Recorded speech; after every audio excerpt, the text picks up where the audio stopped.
Hello, true believers. This is Doc Hogg, and welcome to episode 96 of Comics and Variety. If you like this channel, please do subscribe, hit the notification bell to be notified when I post new videos, and for the sake of YouTube's search algorithm, please do hit the like button. Before I get on with issue 1 of the Clash of the Kings Part 2, let me mention 2 indie comics that I'm backing. The first is Grayscale, Welcome to Glitter City by Michael Derrick, which is a throwback to the 1990s, especially the anti-heroes that were pretty prominent in comics at the time. It has just under 2 weeks to go. It's not quite halfway to its very reasonable fixed goal of $5,000. So let's get it the rest of the way. The link to its Indiegogo campaign is in the description below. The second one is Cybershock by Aaron Calamari. He sent me the script on this one. I've read it, and it is great. The best thing about this one is that it has already met its goal and is now in demand. Aaron told me that he plans on keeping it open until the end of February, so about 2 weeks left on this one too. And of course, the link to its Indiegogo page is also in the description below.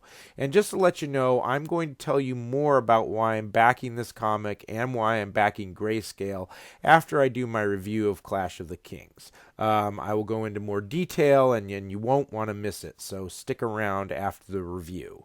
So I picked up issue 1 of part 2 of the Clash of the Kings by George R.R.R. Martin, and I figured, why not? I mean, the show Game of Thrones was great. Well, I mean, until, season 8. But, I figured maybe a comic based on the Game of Thrones could be more like the first 7 seasons. Well, guess what?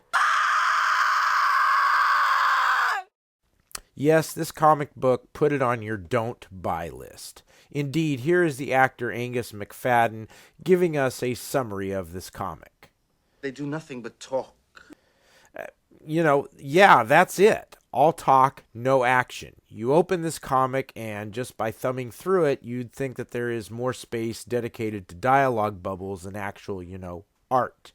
For example, here is the section of the comic devoted to Bram and his companions, and what do? Guys are just talking.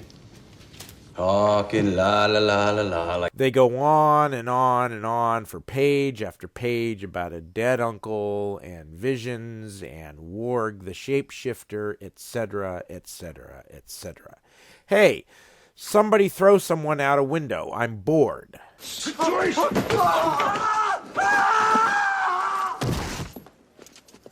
Then we come to Jon Snow, and what does he do? Time to replace Giambi. This guy could be it. I agree. Yes. Yes, talking about stopping the Wildings and not wanting to fight the Frostfangs, and then lots of talking about himself and Dragon Glass, and does he actually use the Dragon Glass? Nope. Really, the only thing approaching action here in this comic occurs in the first part where Joffrey is punishing Sansa Stark because her brother, Jon Snow, has invaded... Let's see, where did he invade? Who cares?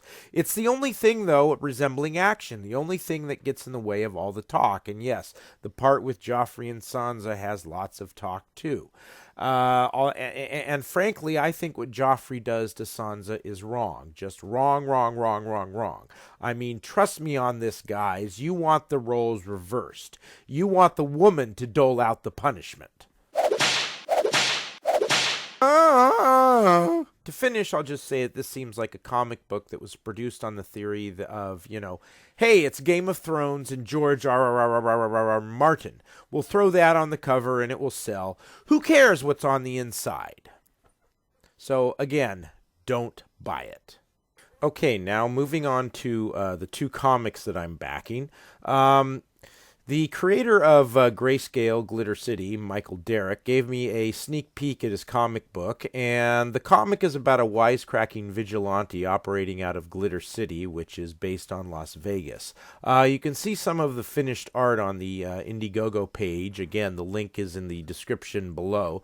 But I don't think that I can do any more justice to this comic book than the promo that someone calling himself Giant Meteor 2020 did for it. So here it is.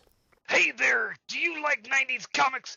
We're talking Edgelord Extreme. Do you like pouches on pouches, guns on guns? We're talking Rob Liefeld's most like pectoral Captain America you can think of? Then do I have a comic book for you? Why don't you head over to Indiegogo and check out Grayscale? We're talking the superhero so Edgelord 90s, his superpower is karma. And we're talking this thing so bloody that, brother, when you're done reading this, you're gonna need a rag. So do yourself a favor and make sure that when you head over to Indiegogo, you back that book at the best tier that suits you. But always make sure to get a physical copy, because as the great Stan Lee said, comic books are like boobs. Great to look at on a screen, but better if you got them in your hand. See ya at the Indiegogo.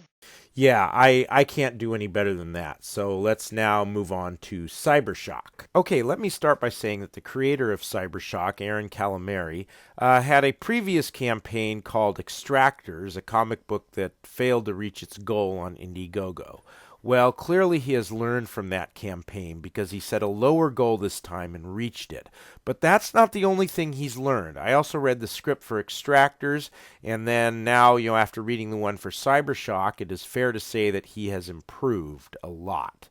Now, Cybershock focuses on a character named Siren, who has learned about dangerous experiments being conducted on humans by the company she works for called Cybershock Systems. Siren is sort of a modified human. She has some cyborg parts, and she is also an elite covert agent. She is trying to steal technology that will be used in these experiments and is being chased by the Cybershock bounty hunter called Ron Dell.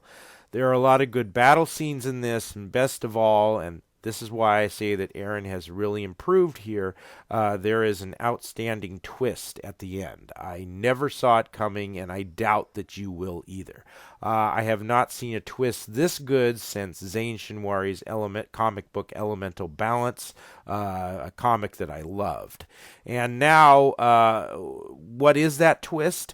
Well, I'm not going to tell you. You'll need to purchase Cybershock to find out. But believe me, it will be worth it. Again, the link to its Indiegogo page is in the description below.